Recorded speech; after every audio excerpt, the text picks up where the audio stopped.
papers, we had a good discussion about the year ahead, as you would expect. Building a strong, growing economy will remain our number one priority for 2016. That's important in a world full of risks, particularly in China, as we've seen recently. The first few weeks of New Year have already reminded us how concerns about those international risks can ripple through the world's financial markets. So here in New Zealand, we have to focus on the things we can control, such as our own competitiveness and economic performance, so we're well placed to meet external challenges. But we shouldn't forget that New Zealand is performing very well compared to most other countries. Our tourism and service sectors are growing, as is construction, manufacturing, ICT, and a number of our primary industries. Over the next year, we'll continue to roll out clear and sensible government policies so businesses have the confidence to invest, create new jobs, and pay higher wages. We'll continue to focus on improving the competitiveness of our economy in a way that provides security for Kiwi families. We'll continue to keep a tight leash on spending to take pressure off interest rates and inflation. We'll continue to demand better results from the tens of billions of dollars taxpayers spend each year on public services. We'll continue to invest in modern infrastructure like schools, hospitals, roads and broadband, and we'll continue to seek new opportunities to give our exporters greater access to international markets through trade agreements such as TPP. Housing affordability remains a big focus. There's a busy pipeline of consents and development underway in Auckland, and we need to ensure that that translates into more houses on the ground sooner. That includes passing the RMA reforms. Tomorrow I'll give my first speech of the year in Auckland. As New Zealand's largest city, our biggest commercial centre and the main gateway for international tourists, we all need Auckland to succeed. The government is backing Auckland by investing billions of dollars in infrastructure needed to support its growth. Tomorrow I'll provide an update on some of those key projects and a highlight on some of the government's priorities for the year ahead. As you're aware, next month we're hosting the signing of the TPP agreement in Auckland. The Trans-Pacific Partnership is our largest free trade deal and has been 25 years in the making. It'll give us much better access to more than 800 million consumers in 11 countries across Asia and the Pacific. The net overall benefit to New Zealand is estimated to be at least 2.7 billion by 2030. That's more jobs, higher incomes and a better standard of living for New Zealanders. As a country, we won't get rich selling things to ourselves. Indeed, we need to sell more of our products and services to customers around the world, and TPP is a catalyst for ensuring that that happens. In terms of my own activity this week, I'm in Auckland tomorrow, Wednesday, Wellington on Thursday, and back in Auckland on Friday. I'm a bit sorry about the time, but I'm a little bit pushed today, so I probably can't need to be out here by 4:30. The national interest analysis that you've released today, are you on the back foot? You've lost the argument with the TPP critics. Is this a response to that? Oh, I think we're winning the argument actually with the New Zealand public, who have seen for a long period of time that asking New Zealand businesses to compete with one hand tied behind their back in the biggest economy in the world, the United States, and the third largest like Japan, puts us in a disadvantaged position. I think there's been a lot of misinformation about TPP. We released a fair bit when we first announced the deal. We released the text, and the national interest analysis is just another step in that. So there's nothing new about that. That report clearly says that some of the obligations, non-legal obligations, could restrict government's ability to control their domestic policies. Have you got safeguards? We've always had talked about the fact that there would be safeguards. There are safeguards around what's called investor-state dispute resolution. Again, there's nothing new. That's been in quite a number of free trade agreements. Actually, those investor-state provisions are there really to protect New Zealand companies. It's not our expectation that the New Zealand government would be sued. We certainly haven't been in the past, and actually the way we operate means, in my opinion, it's very unlikely we would be in the future, and the safeguards already carve out things that people might be concerned around, like public health in relation to smoking. So, it's a national interest analysis that runs for 270 pages, so it's duty bound to say, those provisions are there, but those provisions are very much about protecting New Zealand investors in offshore markets where they might have less confidence about the actions of the government. Say, for example, a New Zealand SOE wanted to invest overseas, and the government of the day, in 10 years' time, decided it wanted to subsidise that SOE. This report says it might not be able to do that. Well, there are always hypothetical examples, but I mean the point of a free trade agreement is to remove those inefficiencies, if you like, and the things that would bias, what you ultimately do. But investor state, if you think about it, firstly, we've had those provisions there for a long time. There's never been a case taken against New Zealand. And in fact, the threshold for investor state is extremely high. And you saw that when there was an attempt to take a case against Australia in relationship to tobacco. So you can always create hypothetical examples, but the biggest risks are not against the New Zealand government or our capacity to make laws. By far the biggest risk is New Zealand companies investing overseas and not enjoying the sort of professionalism, if you like, and consistency which occurs in New Zealand. Are you worried that the US Congress will never pass this anyway? Well, I can't speak for the US Congress, I wish I could, but I can't. But in my view, the United States will actually sign up to TPP, their lawmakers will. They're obviously coming to New Zealand on the 4th of February for the signing ceremony. And the reason they'll do it is because actually the US is going to be a net beneficiary from TPP. Notwithstanding it's the largest economy in the world, it will give it much greater access, not only just to Japan and the other countries for which it's trying to sell its goods and services, but also TPP is a foundation block for a regional trading agreement. There are 21 countries and economies in APEC, and in my opinion, over time, more of those countries will join. So this is a starting point from which I think you'll see more participants over time, and that's an even bigger prize for the United States. So I'll be pretty sure they'll sign up over time. If a future Labour government wanted to stop house sales to foreigners, would TPP stop them? Well, you have to go and ask that themselves. I mean, in the end, when you sign up to these, it's a document that you agree to, and if you want to break the provisions of that, then there'll be a bundle of lawyers that will be able to give you a view of what that might all mean. But ultimately, it's a breach of good faith. In the same way that when another counterparty country like Canada, if it agrees to the terms and then doesn't honour them, then I don't have the legal answer of how you can sort of test that. So what are you saying, that the TPP says that they shouldn't, or they're not able to, there's no provision to, but you don't know what the legal consequences would be? Well, you'd have to go and get specific legal advice of what they can or can't do as a result of it. I mean, if you don't honour it, you're not meeting your obligations, and that's not the way we operate. But I can't tell you exactly what would ultimately happen. I mean, what a country could do. It's like, under other free trade agreements, if you don't honour your provisions, you can get taken off to the WTO, and that's what happened, for instance, with apples, when we believed it was in breach of CR, and then there was a long-standing case, and we tested our rights through it in the WTO, and we ultimately won. And when we did win, Australia, in the end, has honoured the ruling of the WTO. So there'll be a legal process, but I can't answer that for you. Prime Minister, just looking at your speech tomorrow, Yeah. Will the government look at bringing forward the funding for the inner-city rail loop? Well, I'm not going to rule out what's in and out tomorrow because you've only got one sleep to wait for the speech, but it's a speech that looks very heavily at infrastructure projects, not just in Auckland, but it does look at those issues and gives the government's perspective and next steps, if you like. But in terms of the specifics, you've got to wait till tomorrow. If the government did bring forward that rail loop spending, would that be to actually get the inner-city rail loop going, or is it more that you want more infrastructure spending in Auckland to help the economy? We are spending billions and billions of dollars as a government on infrastructure. So the announcements we make tomorrow will ultimately mean that the government increases even further its expenditure in infrastructure.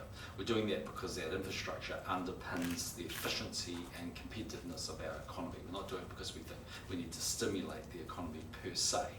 If you think about what's happening in Auckland, for instance, the construction sector is very busy in Auckland with the residential and commercial rebuild. So I don't think we need to be doing it to stimulate jobs in Auckland, but we certainly need better infrastructure, not just in Auckland, around the rest of New Zealand. And that's been the build out of everything from ultra-fast broadband to roading and rail projects that we've done around the country. And will we see other announcements tomorrow around, you spoke earlier about housing affordability and getting houses built quicker in Auckland. Will there be announcements along those lines tomorrow? The speech touches on housing affordability. It's a bit more probably I'd describe as a summary of where we think we're at and what some other steps might be, but it's not a group of specific initiatives. I wouldn't be looking for something, hard and fast that's going to say this is definitely going to work. Our general perspective on what's happening in housing is that we're now starting to see a consensus view, I think, that supply is the issue. I think you are going to see, in my opinion, even more construction taking place, and you've seen a lot occurring over the last few years. And in fact, actually, despite what the demographic survey said yesterday, I mean, if you look at what the Minister of Housing was saying today, he was making quite rightly the point that interest rates are much lower and affordability is actually got a lot better on if you look at the overall package for people. But we are saying we need to build more houses faster. It is our expectation that the demand in Auckland is going to continue, that the growth in the Auckland population is going to continue, and we just need to build a lot of houses between now and the next sort of 5 to 10 years. So we need to make that process as smooth as possible. So is there an initiative tomorrow that will help that, or is it more just pulling on and pushing the things that you're already doing? Well, there are always things that might be able to help, but the basic theme of the speech is not housing affordability. Minister, how concerned are you about the spread of the Zeka virus, given it's already spread into Samoa? We're obviously suggesting that people are cautious and not that they avoid travel. I mean, they should look at the travel advisories. Quite rightly pointed out, it's been reported in Samoa, potentially in other parts of the Pacific as well. So it's certainly saying to people, don't necessarily stop travelling, but if you're a pregnant female, then you should just be cautious about exposure to mosquitoes. We don't think the risks are, really large risks, and we wouldn't say to people that they shouldn't travel, but they should just be cautious. The Ministry of Health, why is it not providing more updated information? And about the last update that they provided was 4 days ago, and it's sort of gained a lot of momentum since then. Well, I think it's gained a bit more exposure. I mean, I've had a couple of notes sent up to me over the Christmas break about it. Look, it sits in the category, as I said earlier. I think people they've been aware of it, but I think it sits within that category of people being cautious. It's very much like dengue fever and the likes, in so much that we recognise that there are health implications of it, but we don't tell people that they shouldn't travel to a place simply because it's there. They just need to be cautious around their exposure to mosquitoes. Okay. And what action is being taken by them to monitor it? Well, I think they just simply, there's testing going on about whether symptoms or signs are being shown, and what we know is that in Samoa and other places that has been the case. And obviously we're just monitoring, in terms of, making sure our travel advisory, I think, reflects we see Zeka virus, prevalent. The Greens are proposing an independent policy costing within Treasury to look at political parties' promises. What do you think of that idea? Look, I can see why the Greens are worried about the costing of their own projects and Labour's, because they're obviously usually pretty large. But I don't personally think it's a terribly good idea. Firstly, I don't think it would cost 1 to 2 million. Secondly, I don't think it would actually achieve what they're saying, which is I think they'd either just ignore it if they didn't like the numbers, and it would be quite static. Because in the end, for instance, a lot of times the Greens and Labour just want to raise taxes, and all they'll simply do is say, this is what the analysis of that shows, which is it brings in a certain amount of revenue. They'll totally discount the Treasury perspective, which will be that raising taxes reduces activity and therefore overall has significant implications for your economy. So, having a someone with access to a model isn't going to do a hell of a lot, and 1 to 2 million realistically is 2 or 3, fundamentally 2 or 3 analysts. I mean, political parties have their leaders' budgets; they can use them. I accept that they're smaller for the Greens than they are for Labour, but I don't see it as a massively important initiative. So they've asked for cross-party support on this, you're saying no? Well, I don't see it as the biggest initiative that's required. The government is in a privileged position, though, by virtue of the fact that it's the government that nationally can have its policies costed by Treasury that have to we have that argument behind. Yeah, but I mean that's also true that political parties have their own funding mechanisms. They have the leaders' budgets. I mean, it didn't stop the Greens and others running off to I think it was NZIER or Bull actually to cost some of their initiatives. I mean, look, there are other countries in the world that do have these units. It doesn't take the politics out of those debates. So if that's the argument, then won't reduce the politics, they'll just simply ignore the bits they don't like. I mean, when Labour was in government, as you quite rightly pointed out, they had the Treasury go out and cost the student loan policies, and then said, but A, wouldn't release them, B, basically ignored them, C, they were totally wrong, D, they cost a hell of a lot more than what they said. It doesn't actually solve the political issues. Prime Minister, just looking ahead to Waitangi, Yeah.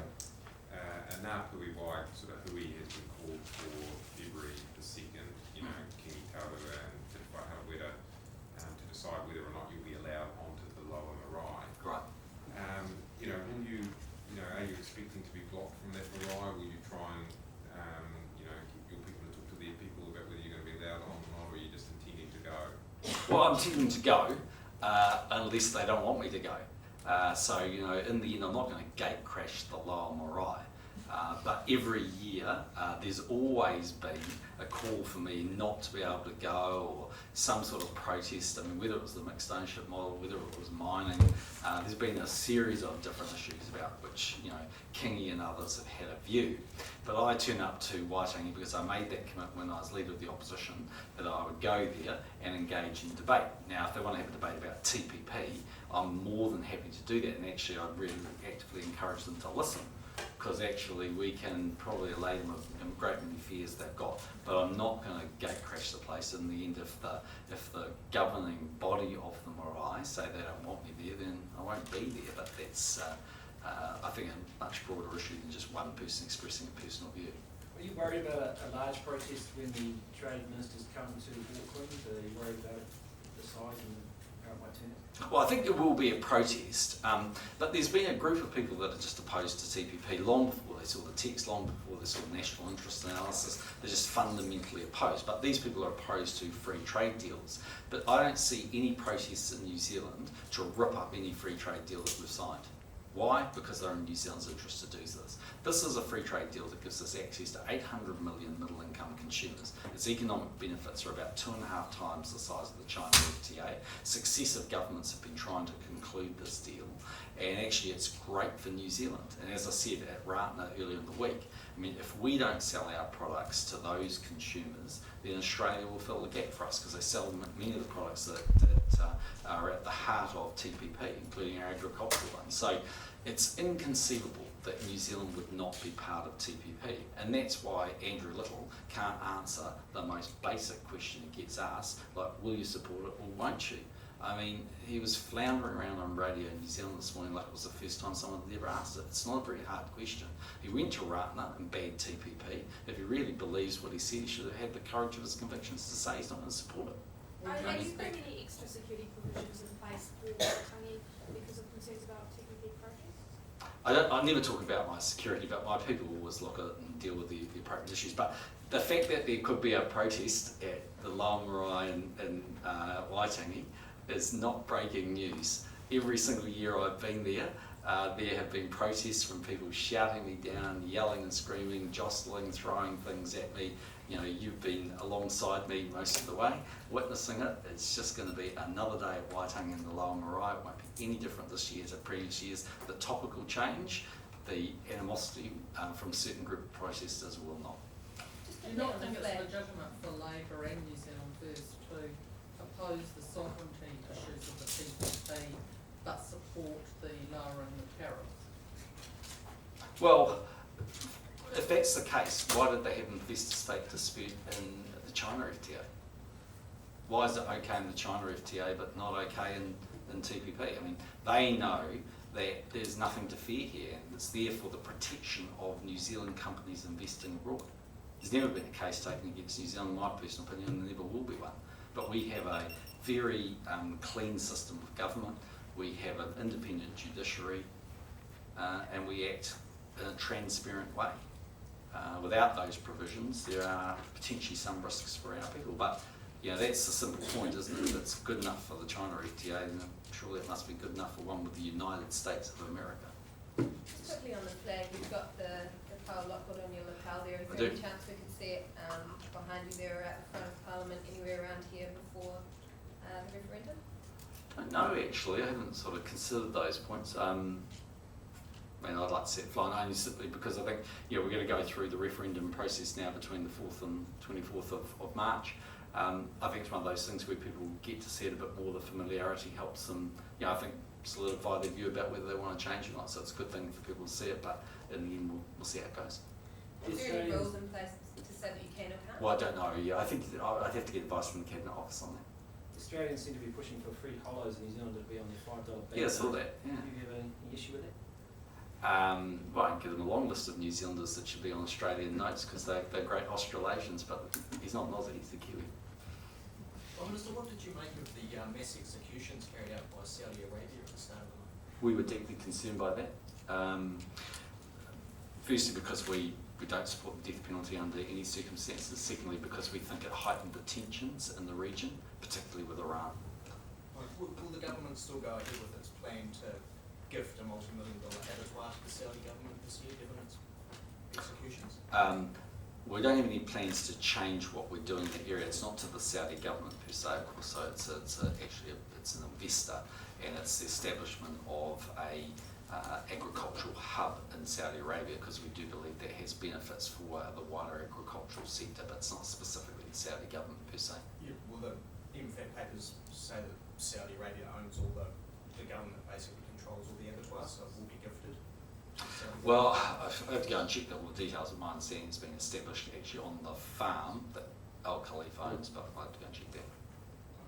No, I might be wrong. Okay.